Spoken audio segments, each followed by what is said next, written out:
Buenas a todos, hombre. Qué alegría estar aquí. Vamos a empezar este panel sobre América Latina.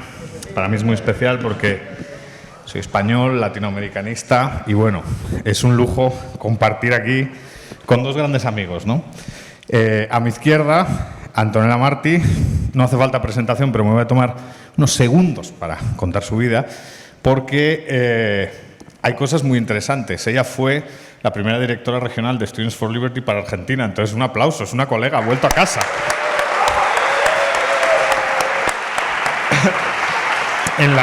Ella es internacionalista, ha estudiado también política pública y en la actualidad se desempeña como directora asociada del Centro de Estudios Latinoamericanos de la Fundación Libertad y de Atlas Network. Ha escrito mucho y sus libros pues los tenéis arriba, en el último nivel, ¿no? La dictadura intelectual populista o capitalismo. Y a mi derecha tengo a Juan Carlos Hidalgo. Con Juan Carlos Hidalgo pues también he compartido muchas aventuras en Liberty Fund. Nos lo hemos pasado muy bien discutiendo los clásicos de la libertad.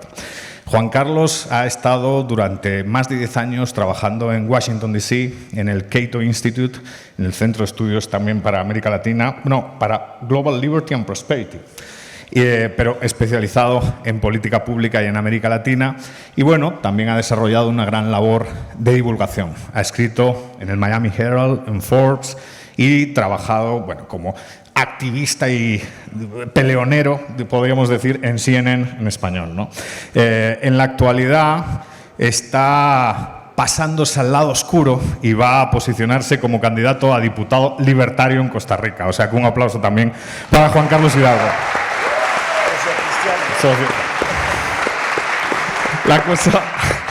Conservador.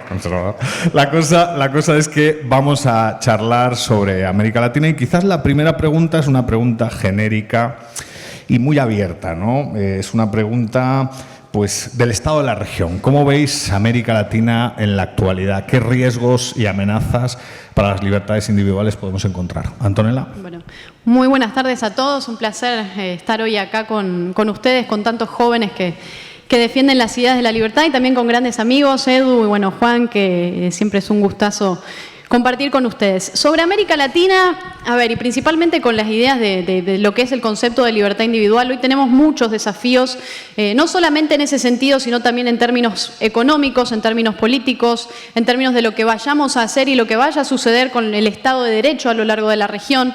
Creo que a lo largo del 2019, al menos el primer semestre del año pasado, nos pintaba una imagen un poco, un tablero de juego tal vez distinto para América Latina, con una región que parecía que finalmente empezaba a abandonar ciertos senderos del socialismo del siglo XXI, pero en el último tiempo hemos visto cómo este sistema tan nefasto que es el socialismo sigue recobrando fuerza una y otra vez. Y sobre eso déjame decir, Edu, que creo que la clave, el eje para entender cuáles son los grandes problemas de América Latina, porque tienen un eje, porque tienen una cabeza, eso es Cuba. Cuba, lamentablemente, es un país que fue muy próspero en otro momento y que, por supuesto, con la llegada de estas ideas tan nefastas del socialismo, del marxismo, de la mano de Fidel Castro y todos estos revolucionarios en el año 59, aniquilaron a un país que era próspero y que era rico. Como pasa en todos los casos de socialismo, es una historia que siempre termina de la misma manera. Y que hoy América Latina esté en la situación en la que está, eso tiene una gran responsabilidad con lo que ha sido Cuba y lamentablemente con los latinoamericanos acostumbrándonos a convivir durante tanto tiempo con una dictadura de ese nivel. O sea, gobiernan en Cuba las mismas personas desde hace más de medio siglo. Entonces, como no se ha hecho nada con Cuba, hoy se están pagando las consecuencias, no solo con Venezuela, sino también con todo ese maneje del socialismo del siglo XXI, que un poco como lo dice el expresidente de Bolivia, Tuto Quiroga, no son los socialistas del siglo XXI, sino los socios listos del siglo XXI, porque tremenda red de corrupción, de negocio, de lavado de dinero que han armado a partir de todo este engranaje socialista. Así que creo que los desafíos en esos aspectos son bastante grandes, bastante amplios, y en términos de libertades individuales yo creo que incluso con España compartimos los mismos problemas, ¿no? Con el surgimiento tal vez de extremos que no le hacen nada bien a las ideas de la libertad y precisamente a la libertad individual. Juan Carlos. Sí, bueno, concuerdo con Antonella el hecho de que tenemos tremendos desafíos en la región. Estamos casi que completando lo que se parece ser una década de crecimiento perdido, el crecimiento económico que fue bullante en la década pasada, pero mayormente impulsado por el alto precio de las materias primas, se disipó a partir del 2014 y desde entonces se ha consolidado un periodo de crecimiento bastante endeble en la mayoría de las economías o de crisis en otras. Argentina, por supuesto, siendo un país. Brasil experimentó su mayor crisis económica en tiempos, por lo menos, de los cuales hay récord. Y ni qué decir de Venezuela, que se encuentra en el mayor colapso económico jamás registrado en la humanidad, al punto que este año Venezuela va a tener una economía más pequeña que la de Costa Rica, la de mi país. A ese punto ha llegado la contracción económica de ese país. El hecho de que tengamos poco crecimiento económico en América Latina está desatando todo tipo de malestares que estaban subyacentes. Cuando la economía de un país está creciendo, la gente no anda cabreada, la gente no se preocupa mucho por temas como la corrupción o la ineficiencia de los servicios públicos o la desigualdad. Sin embargo, una vez que el crecimiento se ralentiza, vemos que la región empezó a ser un hervidero social, y eso lo vimos particularmente el año pasado con protestas importantes en Chile, con protestas importantes en Ecuador, por supuesto que Bolivia, pero con una naturaleza diferente que fue la defensa de la democracia. Así que tenemos una región donde lamentablemente las cosas no marchan bien. Si nosotros tratamos de hacer un análisis bastante sobrio, objetivo, de tratar de encontrar un solo país de América Latina cuya trayectoria sea esperanzadora, yo digo que no hay en la región. Tal vez desde un punto de vista económico, Brasil, se están haciendo algunas reformas interesantes que podrían dar fruto. Por supuesto que existe la amenaza de que Bolsonaro dé al traste con esas reformas. Estas reformas están ocurriendo a pesar de Bolsonaro, no gracias a Bolsonaro. Pero más allá de eso, para los liberales en particular, fue un año bastante difícil, principalmente por el tema de Chile, que Chile fue nuestro trapito dominguear por muchos años. Fue la economía que destacábamos como el ejemplo para América Latina de cómo sí se podía hacer reformas liberales estructurales en un país y que estas daban resultado. Y luego vimos lo que hemos visto en ese país, que merece un análisis casi que independiente de este foro, porque sinceramente es una cuestión que debemos de poner nuestras barbas en remojo, no solo como liberales, sino también como analistas de políticas públicas, sobre cómo un país tan exitoso puede albergar ese tipo de resentimientos, ese tipo de odios, ese tipo de malestares que salieron a la luz, que estallaron de una manera tan repentina en un país que creíamos que era el ejemplo de América Latina. Una pregunta interesante sobre bueno, las opiniones que habéis expresado puede ser: el socialismo del siglo XXI, por un momento se pensó que venía en decadencia, ¿no? Victoria de Macri, ¿no? Críticas en Bolivia, ¿no? Pero parece que está como reflotando otra vez, ¿no? México, lo de Bolivia todavía no está ganado, digamos. Ahí está Evo Morales y todo el movimiento indigenista. ¿Qué razones explican? Es una pregunta interesante, ¿no? Yo interpreto el socialismo del siglo XXI siempre como el final del camino, como la muerte institucional del sistema, ¿no? Pero ¿qué razones explican esa muerte, ¿no? ¿Es solo el fracaso económico? ¿Es el aislamiento del comercio internacional? Porque al final América Latina es una región muy aislada del comercio internacional, de los flujos internacionales. O sea, si no estoy equivocado, después de África es la región más aislada de los mercados globales. El tema de la identidad, de la explosión de identidades, alternativas a la dominante, por ejemplo, indigenismo, todo eso. ¿Qué sirve de caldo de cultivo al populismo más allá de la retórica o de las narrativas? Mira, yo creo además que el populismo en nuestra región tal vez funciona un poco o tiene resultados o consecuencias similares a lo que produce tal vez el alcohol, ¿no? Y hoy, lamentablemente, y durante estos últimos años, intentamos sobrellevar un proceso de resaca, ¿no? Para llevarlo a algún término, algún concepto, y lamentablemente no quisimos superar esa resaca o ese proceso de curarnos, que es obviamente un proceso que lleva y que conlleva muchas cuestiones y mucho sufrimiento, muchos padecimientos, porque claro, la fiesta política no es gratis. Esas cosas alguien siempre las tiene que pagar. Entonces, venimos acostumbrados a una mentalidad de un populismo que nos hace creer que los individuos dependemos y tenemos que depender de un gobierno grande. Y esto pasa mucho en el caso argentino, por ejemplo. Argentina no se explica, yo no termino de entender cómo es que otra vez tenemos al peronismo y de la mano de Alberto Fernández gobernando a la Argentina con una vicepresidenta como Cristina Fernández de Kirchner, que robó, pero de una forma exorbitante y que todo el mundo lo sabe y tiene cientos de causas. ¿Y cómo puede ser que esa mujer hoy esté ocupando la vicepresidencia de la Argentina y además esté presidiendo la Cámara de Senadores del Congreso de la Nación? Entonces, eso se explica porque en gran parte hay una mentalidad y se cree que el gobierno tiene que estar y solucionar absolutamente todos los problemas. Y se cree en esta cultura del subsidio y hasta que no dejemos atrás esa cultura del subsidio nos va a seguir yendo muy mal. O sea, tenemos que dejar una cultura del subsidio y cambiarla por una cultura de la responsabilidad, del trabajo, del esfuerzo. Yo siempre digo, ¿cómo?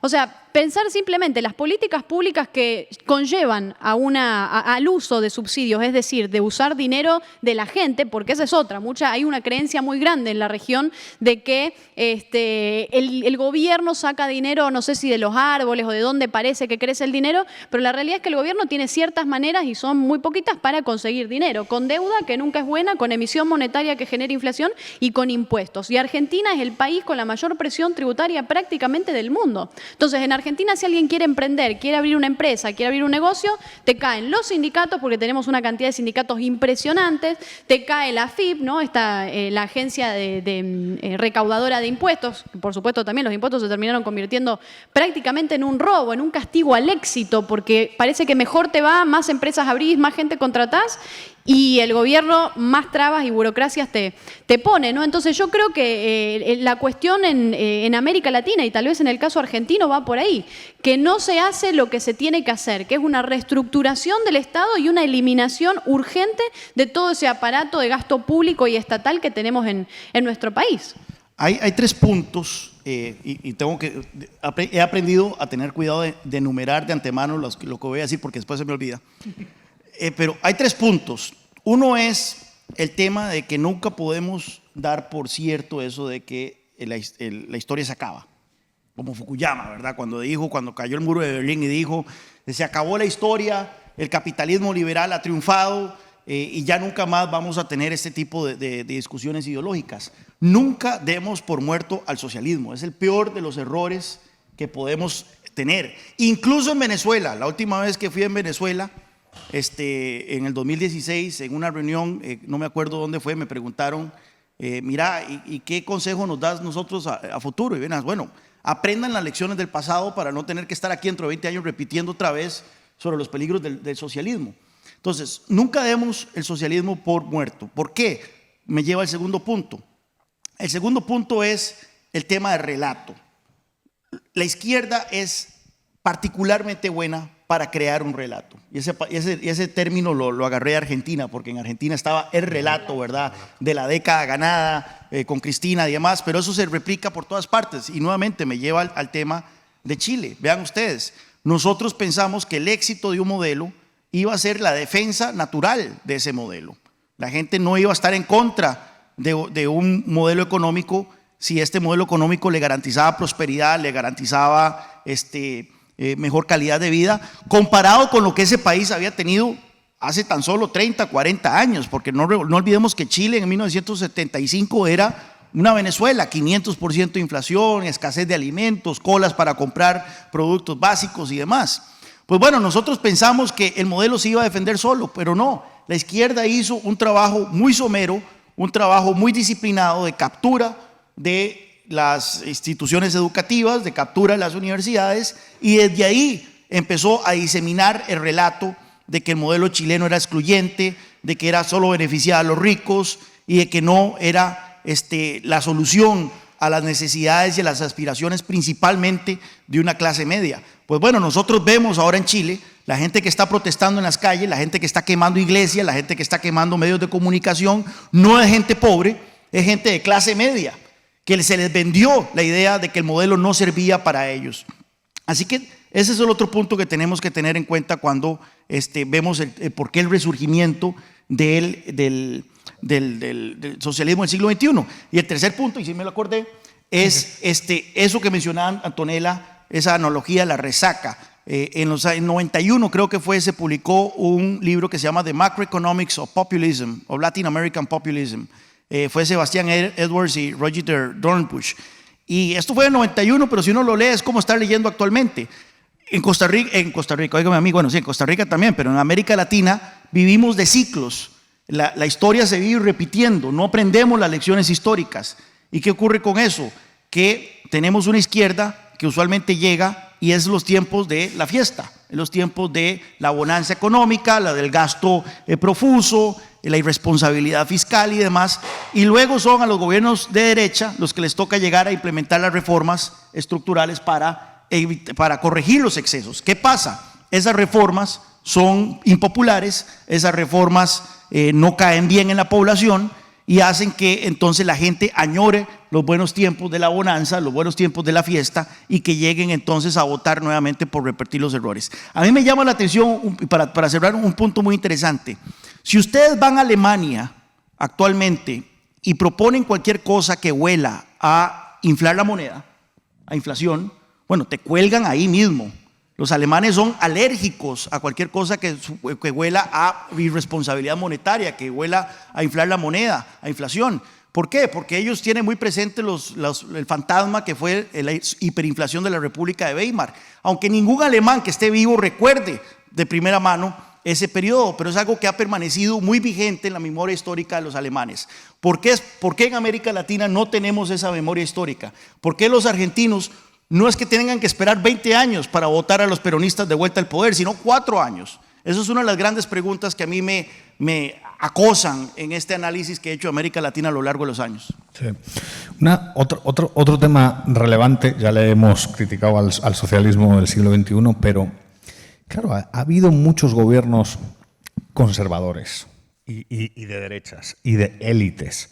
Y la pregunta es, ¿qué responsabilidad tienen esas élites, ¿no? Porque parece que uno de los grandes problemas de la región es el mercantilismo inherente a sus élites, ¿no? O sea, incluso aquellos que no son socialistas en lo económico, porque lo que buscan es privilegios, regímenes así que les beneficie su posición, reniegan de la competencia. ¿Cómo veis esa línea argumental? ¿Tenemos que también ser críticos con determinadas élites que han buscado privilegios a través del juego político en América Latina? No hay dudas, porque el liberalismo lo que pondera es el mérito, no es el privilegio. Entonces, sea cual sea el gobierno que esté al mando, ya sea en América Latina, en Europa, en el mundo, si toma ese tipo de medidas donde algunas cosas sí y otras cosas no, donde la libertad se divide y parece que algunas libertades sí y otras libertades no, yo creo que en ese sentido los liberales tenemos un gran rol, o los libertarios también tenemos un gran rol, de defender la libertad en su totalidad. Y déjame agregar una cosa más a lo que estábamos conversando recién sobre este proceso que tenemos en América Latina y por qué lamentablemente ahora hay dos facciones o dos extremos, ¿no? que se presentan a lo largo de la región y que, insisto, también es algo que veo mucho en España y por eso España me preocupa, porque veo algunas cosas últimamente, recientemente, que mucho tienen que ver con el modus operandi de América Latina. Algunas formas de ir en contra de procesos que tienen que ver con el Estado de Derecho, cuestiones también que se refieren a la libertad individual de ciertos partidos, eso ya lo hablaremos más tarde, pero creo que es algo que preocupa. Pero déjame volver un segundo a esto que hablábamos sobre el socialismo y volviendo a lo que decía Juan Carlos, yo creo que también, además de todo ese personaje mesiánico que gira en torno a todos los procesos del socialismo del siglo XXI, como pasó en Argentina con Juan Domingo Perón, una figura que hace 70 años que no la podemos sacar de encima, que ahora parece ser que para ganar una elección uno tiene que ser peronista porque si no, no ganás elecciones. Y es algo que hay que evidentemente dar una fuerte batalla cultural, educativa e ideológica que es muy necesaria en Argentina y en América Latina. Pero además, el socialismo tiene otra cosa, y ese socialismo del siglo XXI, que hoy está más fuerte que nunca en términos de dinero, porque tienen un financiamiento que se han hecho a partir del narcotráfico, a partir incluso del terrorismo islámico, es que este socialismo entiende esa forma de permanecer en el poder como un negocio personal. Entonces el socialismo se enriquece personalmente con dinero ilícito, por supuesto también, y con el dinero de la población a la que saquea, aniquila y deja en la pobreza total, se mantiene a partir de esas arcas, ¿no? Entonces vemos a personas que se dicen marxistas, que hablan a favor de esta redistribución de la riqueza, que es una de las políticas más tóxicas que puede existir en el mundo, ¿no? Esta idea de decir, bueno, vamos a redistribuir la riqueza. Siempre digo, es como tener una torta, viene el populista y agarra y reparte la torta chiquita en pedacitos cada vez más chiquitos y se queda sin torta. ¿Por qué? Porque además le puso el pie a las personas que se encargan de agrandar esa torta, que son los empresarios. La demonización que hay sobre la figura y el rol del empresario en América Latina es impresionante. Entonces, si no entendemos que los empresarios, los emprendedores, siempre digo, no solamente la persona de traje, es el kiosquero, el ferretero, el panadero, los que se levantan a las 4 de la mañana y salen a levantar su negocio, su emprendimiento. Esas personas son las que hacen grande a un país. Entonces, si tenemos gobiernos que le ponen el pie encima a esa masa que crea, que genera y que hace prosperar a una sociedad, entonces nos va a ir muy mal. Entonces, la idea no es tener esa torta chiquitita y repartirla en pedacitos cada vez más chiquitos, sino aumentar el tamaño de la torta. Sí, el tema del mercantilismo es un tema muy presente en América Latina. Y yo siento que no podemos como liberales hacernos los tontos con el tema de la desigualdad, especialmente viniendo de una región que es la más desigual, con la mayor disparidad de ingresos en el mundo. Los liberales, al menos si lo tomamos el punto de vista hayekiano, es de que siempre y cuando el proceso sea justo, el resultado es justo. No importa cuán desigual sea el resultado. Cuando España jugó con Tahití, creo, en la Copa de Naciones, que el partido quedó 11-0. Pues bueno, fue un resultado justo. Hubiera sido injusto que para emparejar la cancha el árbitro hubiera expulsado a 3 españoles y hubiera pitado 4 penales. Sin embargo, en América Latina el proceso nunca ha sido justo. Desde la colonia, desde los tiempos de la conquista casi, el proceso siempre ha favorecido a las cúpulas gobernantes, a las cúpulas empresariales, y es por eso que entonces tenemos tanta disparidad de ingresos. Vean ustedes, ¿quién es el hombre más rico de América Latina? Es Carlos Slim. No fue un carajo como Bill Gates, que empezó con una pequeña empresita en su garaje y de ahí ofreció un producto que la gente quería comprar y que benefició a millones de personas. No, Carlos Slim es un carajo que sí, con un origen bastante humilde, pero que a través de conexiones políticas logró un monopolio privado de telecomunicaciones y cobrándole las tarifas más altas a los mexicanos en telecomunicaciones de la OECD, se hizo multimillonario. Eso no es un resultado justo porque no es un proceso justo. Entonces tenemos que ser muy críticos porque sí, en América Latina, tanto la izquierda como la derecha han sido altamente mercantilistas. Esto ha generado estas disparidades de ingreso o ha contribuido a generar estas disparidades de ingreso que lamentablemente le dan un mal nombre al empresariado. Porque sí, en América Latina prevalece ese sentimiento antiempresarial. Mucho tiene que ver con un dejo todavía marxista que existe en la educación. En América Latina ya los marxistas no se encuentran en la calle, hay que ir a una universidad a encontrar marxistas. Sin embargo, si usted habla con la gente común y corriente, verá que hay un fuerte dejo antiempresarial que tiene su origen en el marxismo y es la creencia de que las ganancias del empresario es producto de la explotación de los trabajadores. Es decir, si usted ve a un empresario rico, es porque ese empresario se aprovechó, explotó, ya sea a los consumidores o a los trabajadores. Y eso es muy generalizado. Pues bueno, cuando uno defiende al empresariado, nunca faltan los ejemplos de estos empresarios mercantilistas que predominan, pululan en toda la región. El mismo Chile, por supuesto, a pesar de ser una economía tan abierta, cuenta con grandes ejemplos de empresarios mercantilistas que entonces sirven de caballo de batalla para la izquierda para entonces atacar los fundamentos de una economía de mercado. Hay que defender la economía de mercado, pero hay que saber criticar y separarla del mercantilismo. Un tema, claro, y el tema del relato es muy relevante, ¿no? Hoy por la mañana un ponente se atrevió a decir que Cuba erradicó el hambre, ¿no? Se atrevió a decir, hay que tener mucho valor para decir eso en público, porque la evidencia empírica justifica todo lo contrario. Y sin embargo, Chile, el país que más tratados de libre comercio ha firmado, el verdadero, durante mucho tiempo, 2 décadas, ejemplo liberal del mundo hispanohablante, pues ha reducido la desigualdad a 10 puntos en Gini, ¿no? Pero eso, aún así, nadie lo reconoce. En cualquier foro que usted vaya, y yo acabo de estar en un foro en Costa Rica hace semana y media, con gente muy académica top, y el tema número 1 en el foro era la exclusión social del modelo chileno y la grandes desigualdad del modelo chileno. Pues bueno, ya yo venía preparado con un gráfico tomado de datos de la ONU, donde muestra que la desigualdad en Chile viene cayendo, y no solo eso, es inferior al promedio latinoamericano y es inferior al de Costa Rica, nosotros que nos rasgamos las vestiduras con nuestro estado de bienestar. ¿Qué pasó? No permeó en lo absoluto en la audiencia. El debate siguió siendo sobre la desigualdad y la gran exclusión social del modelo chileno. Entonces, tan poderoso puede ser un relato que aún enfrentados con los datos, no les importa. No, es increíble que la evidencia... Yo también tuve la oportunidad de participar en un foro académico también y fue un delirio porque uno veía los datos y no generaban el más mínimo impacto en la audiencia, ¿no?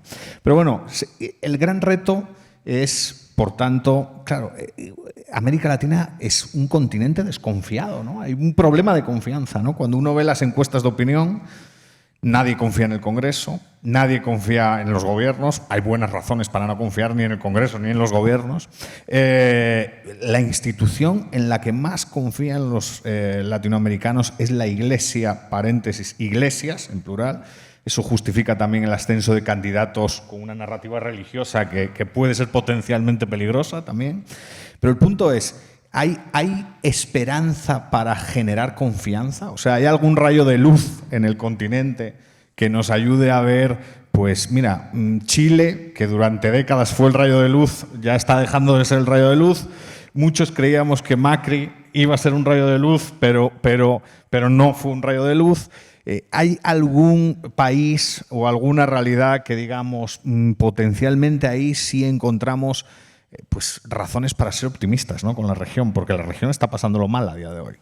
¿Sabés qué creo que hace falta, Edu, para poder enfrentar todo este proceso que tenemos en América Latina? Personas con coraje y con la valentía de hacer lo que hay que hacer, que es algo que no hemos visto en las últimas décadas en América Latina. Políticos que llegan, que prometen algo y que después, lamentablemente, se encuentran con un Estado tan grande y caen en ese círculo vicioso del populismo, de los subsidios, como pasó lamentablemente con la gestión de Mauricio Macri. Muchos pensamos, a partir de propuestas que él decía que iba a hacer, la bajada de impuestos, bajada de gasto público, cosas que no se hicieron, ¿no? Y que incluso en ciertos casos se aumentó más. Creo que el proceso económico en Argentina a partir de la gestión de Mauricio Macri se manejó totalmente mal.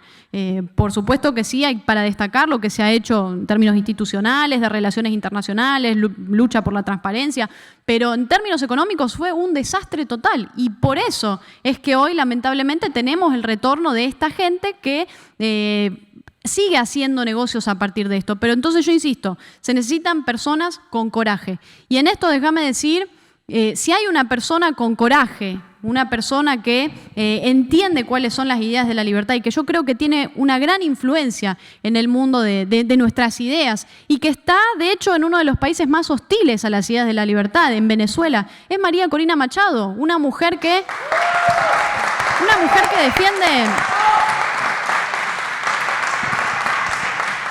defiende verdaderamente las ideas de la libertad, una mujer que se ha enfrentado a todos estos procesos, que advirtió los peligros del populismo, del socialismo incluso en Venezuela, que hace aproximadamente 10 años se enfrentó a Hugo Chávez y le dijo en la cara, expropiar es robar. Yo jamás había escuchado a un político que esté tan cerca de la escena política en América Latina diciendo que expropiar es robar. Entonces, el coraje de personas como María Corina Machado y todo el equipo de Vente, que incluso acá hay algunos jóvenes que están también, un aplauso para ellos. Es realmente una valentía impresionante, porque dicen las cosas y dicen lo que hay que hacer. O sea, es una mujer que cree en la propiedad privada, el libre mercado, crear un país de emprendedores, de propietarios y empezar a retomar lo que hablábamos al principio, esa cultura del mérito, la cultura del esfuerzo. Venezuela tiene todo para ser próspera. Y América Latina tiene todo para ser próspera. No estamos condenados al fracaso para nada en el mundo. Entonces tenemos que trabajar, por un lado, la comunicación de las ideas, porque lamentablemente no se está comunicando o no se está haciendo atractivo el mensaje de la libertad, que si bien creo que en los últimos años se ha avanzado mucho en eso, pero creo que hay cosas que hay que decir. Por eso celebro mucho a libros y autores como Johan Norberg, como Pinker, como McCloskey, e incluso el programa del Instituto Cato, que hace todo este proceso de Human Progress, ¿no? Creo que es algo totalmente destacable, porque finalmente, o sea, los liberales tenemos los hechos, tenemos la historia y tenemos todas las consecuencias de la historia de la humanidad a nuestro favor. Entonces, ¿por qué no lo usamos? ¿Por qué nos quedamos simplemente en cuestiones económicas? Hay que ir más allá, hay que hablar de la libertad individual, hay que hablar del Estado de Derecho, de la libertad individual. Los liberales hemos sido los pioneros en la defensa incluso de los derechos de la mujer, pero los derechos de la mujer en términos de igualdad ante la ley, ¿no? Incluso personas como John Stuart Mill, Jeremy Bentham, que en su momento hablaban del matrimonio arreglado como una manera de esclavitud. Hasta 1900 prácticamente las únicas mujeres que votaban en el mundo eran las mujeres de Nueva Zelanda. Entonces, el capitalismo ayuda no solo a las mujeres, sino a todo el mundo a que se viva mejor. O sea, pensar, los países que tienen mayor libertad económica son 13 veces más ricos que los países más reprimidos. La gente vive mejor, la gente tiene mejor calidad de vida, mayor esperanza de vida. Si una chica hoy nace, una nenita o un nenito,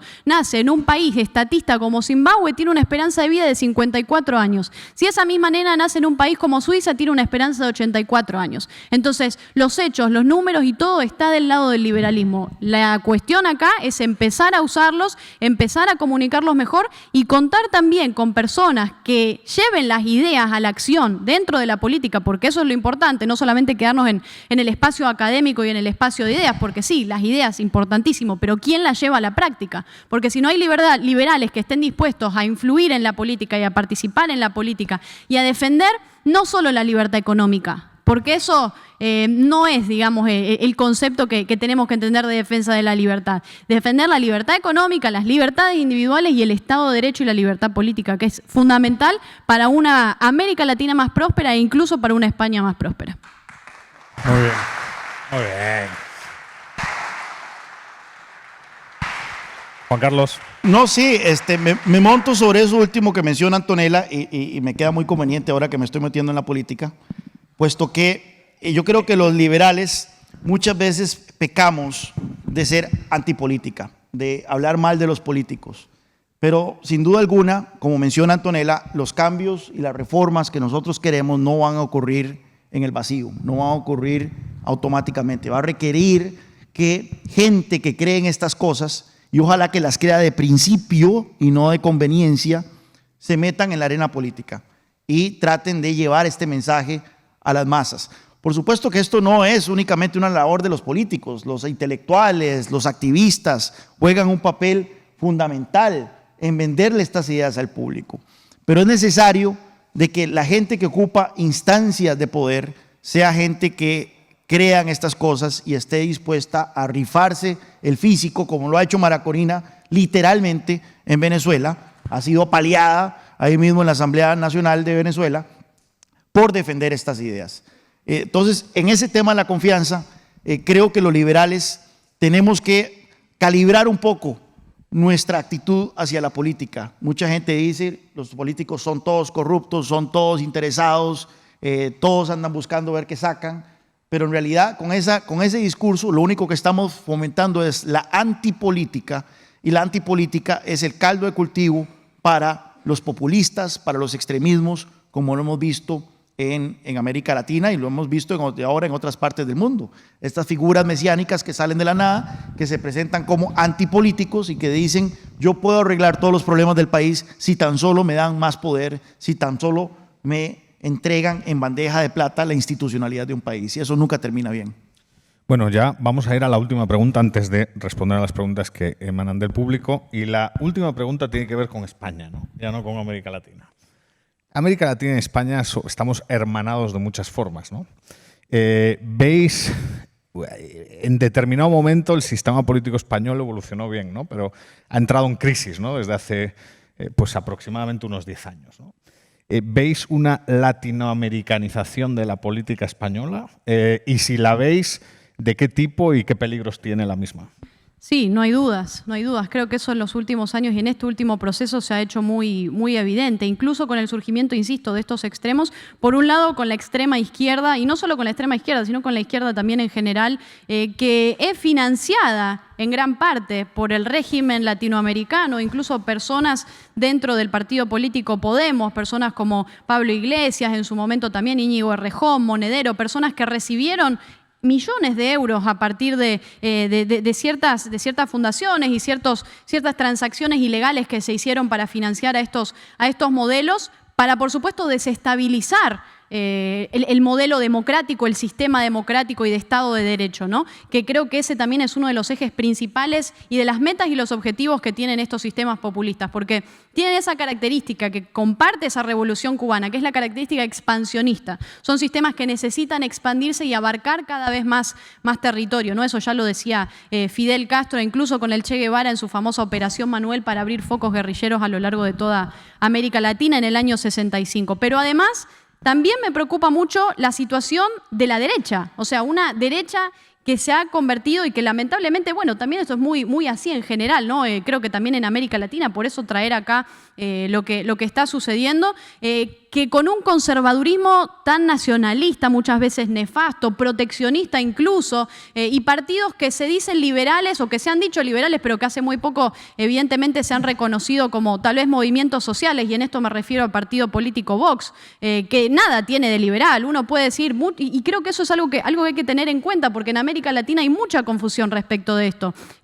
Por partidos políticos o personas que al final del día no les gustan las bajadas de impuestos, que creen tal vez en un proteccionismo y hablan de industrias nacionales, o que incluso están en contra de la homosexualidad, o que se pronuncian hablando de la homosexualidad como si fuera una enfermedad, ¿no? Que también es parte de ese relato tal vez de personas como Agustín Laje, Nicolás Márquez, ¿no? Con ese libro de la nueva derecha, donde que plantean prácticamente todo este modelo y este sistema que se ve en este tipo de partidos políticos, ¿no? Donde hablan de cuestiones de libertades individuales que estamos en pleno siglo XXI y que por favor deberíamos estar respetando, como dice el gran Alberto Venegas Lynch, un gran liberal argentino. El liberalismo es el respeto irrestricto por los proyectos de vida de los otros.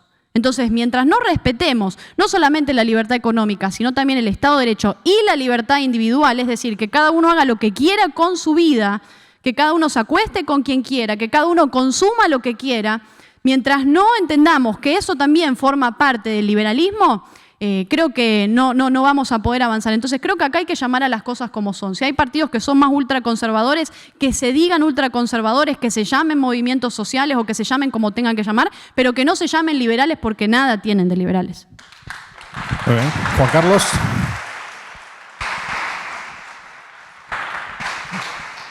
Mira, a mí me llama mucho la atención porque España vivió un proceso de liberalización económica muy importante en los años 90. Luego vino los gobiernos del PSOE y donde hubo un proceso de liberalización social bastante importante. Yo siempre pensé, mira, España va a quedar en un punto bastante envidiable tras los gobiernos del PSOE, porque va a haber tenido la liberalización económica de los 90 más la liberalización social de los 2000, pero luego vino ese punto de inflexión que creo que ha sido traumático para la sociedad española, que fue la crisis del 2009-2008, que ha dejado una gran cicatriz social, una gran cicatriz económica, se ve en los altos niveles de desempleo, pero una fractura política importante que ha llevado a esta atomización, fracturalización de la oferta política española, con ya 5 partidos importantes representados en el Parlamento, y que hace entonces que sea tan difícil la gobernabilidad y que existe esa tentación de mover el debate hacia los extremos. Por un lado, efectivamente, el PSOE tiene que negociar con Podemos y esto lo hace que adopte posiciones más de izquierda, pero también el PP, por evitar de que le roben el mandado a la derecha, tiene que entonces toxificar un poco su mensaje en algunos temas, en donde podría tener unas posiciones más sensibles para tratar de que Vox no le gane el mandado por la derecha. Yo creo que es una situación, es una dinámica que no es saludable para la democracia española. He llegado al convencimiento de que el bipartidismo es algo que, a pesar de que yo mis años de juventud criticaba mucho en Costa Rica y alrededor del mundo, tiene sus virtudes, porque estamos perdiendo el centro y el centro no puede perderse en una democracia saludable. Bueno, pues cerrado ya la mesa de diálogo, vamos a dedicar 10 minutos, 9 minutos, que ya nos están presionando, 9 minutos a preguntas, ¿no? Y una de las primeras preguntas que sale aquí tiene que ver con la cuestión de la educación. Hablábamos del relato, ¿no? Pero ¿cómo cambiar el relato a día de hoy cuando mayoritariamente pues, la izquierda ha capturado los sindicatos de educación primaria, de educación secundaria e incluso de universidad? ¿Cómo intentar cambiar ese relato con ese ambiente tan hostil en el campo educativo? Bueno, por supuesto, para que algo cambie, lo primero que necesitas es libertad.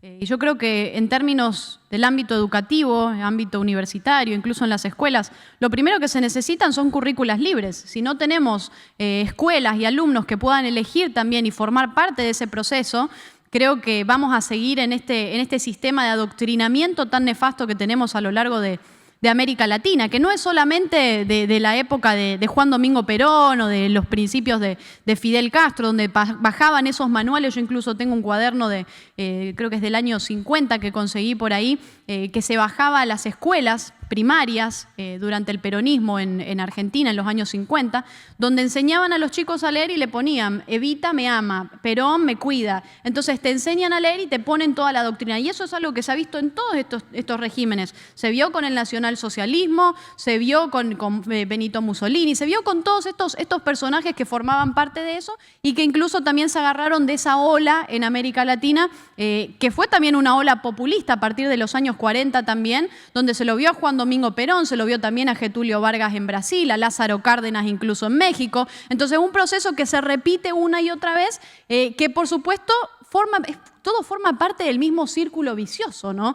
Que uno no puede saber cuál es la otra cara de la moneda porque la universidad, la escuela, el colegio, todo está completamente tomado. Entonces, no solamente en esa época, sino también esto lo vemos como una parte de ese socialismo del siglo XXI, con personas como Evo Morales, que en su momento sacó un libro para enseñar en las escuelas también, donde se titulaba, no sé si lo viste, Juan Carlos, Evito y el mar, donde proponía y se hacía él dibujado en chiquitito, Evito, en caricatura, y tenías eso, tenías a Cristina Kirchner con el Paca Paca y todos estos dibujitos donde enseñaban la historia como a ellos les daba la gana, incluso en Venezuela, que he visto a chicos pintando las boinas rojas de Hugo Chávez en las escuelas, e incluso con Cuba. Bueno, esto es algo que hay que decirlo, ¿no? Pero creo que hasta que no tengamos libertad dentro del sistema universitario y de nivel educativo primario y secundario, no vamos a poder avanzar. Entonces, hay que dar frente a un adoctrinamiento, pero ¿cómo le damos frente al adoctrinamiento? Volvemos a la misma pregunta de antes.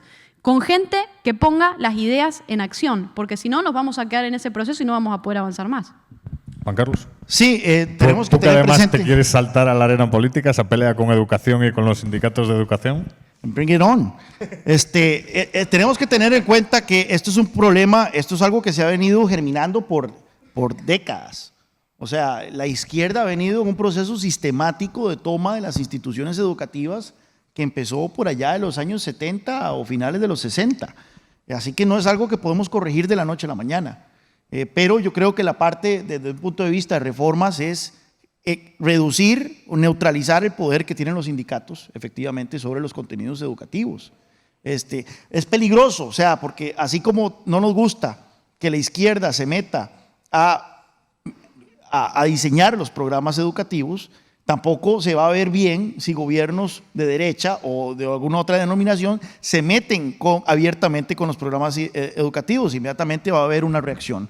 Yo creo que lo que tiene que partirnos aquí es de tratar de independizar a la educación del control político mediante sistemas como los sistemas de vouchers, ¿verdad?, educativos, de tal forma que los contenidos educativos respondan más al trabajo, al involucramiento de padres de familia y profesionales de educación en la educación de sus hijos, que a directrices que vienen desde un gobierno central y que por supuesto van a responder a designios ideológicos de una cúpula particular. Sí, déjame decir que con procesos así, con procesos de este tipo y con estas políticas y medidas de políticas públicas, tal vez como lo es el sistema de voucher, que yo estoy totalmente de acuerdo en eso con vos, Juan Carlos, yo creo que en eso también lo que uno hace y lo que un gobierno puede hacer en América Latina es darle un golpe a la corrupción. O sea, porque la corrupción en América Latina y en el mundo es una consecuencia de tener gobiernos grandes, donde se termina generando ese interés por parte de los políticos de turno que están en el poder,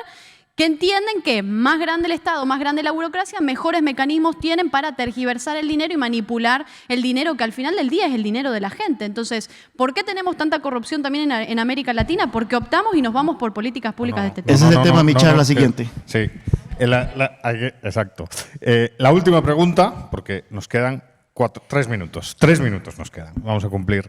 Es sobre, cuando la leí dije, es cierto, Brasil, ¿no?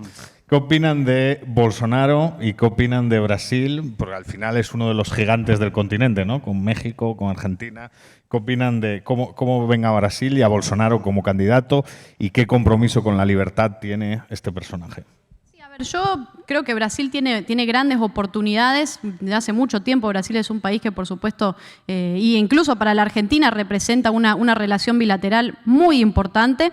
A ver, yo estoy de acuerdo con las medidas que creo que económicas tal vez se puedan hacer, pero para mí, al menos en mi modo personal, no me representa para nada. A mí hace muy poco estaba en un debate y me pusieron un mapa y me dijeron, mira, esta es la América Latina que está en color azul, donde está toda la derecha, que es tu derecha, Antonella, me dijeron. Yo me quedé así, a ver, mi derecha, eso no, a mí no me representa, eso no es. Entonces yo creo que es una persona que en términos de libertades individuales no tiene, digamos, un concepto tal vez, que, o sea, que no sea aplicado a políticas públicas, ok, pero a nivel personal es una persona que que a mí al menos no me representa y que creo que al liberalismo tampoco lo representa. ¿Y crees que le va a hacer bien a Brasil en lo económico solo? En lo económico, bueno, probablemente. Probablemente. Ver para creer, o como decimos en Costa Rica, viendo el payaso soltando la carcajada. Se ha aprobado una reforma importante de pensiones que se venía posponiendo, no es poca cosa, particularmente cuando un país como Brasil, donde se gasta el 11% del PIB en pensiones, a pesar de ser un país joven, se vienen algunas reformas en materia de privatizaciones, se habla de leyes para simplificar el sistema tributario, que es el más complejo del mundo.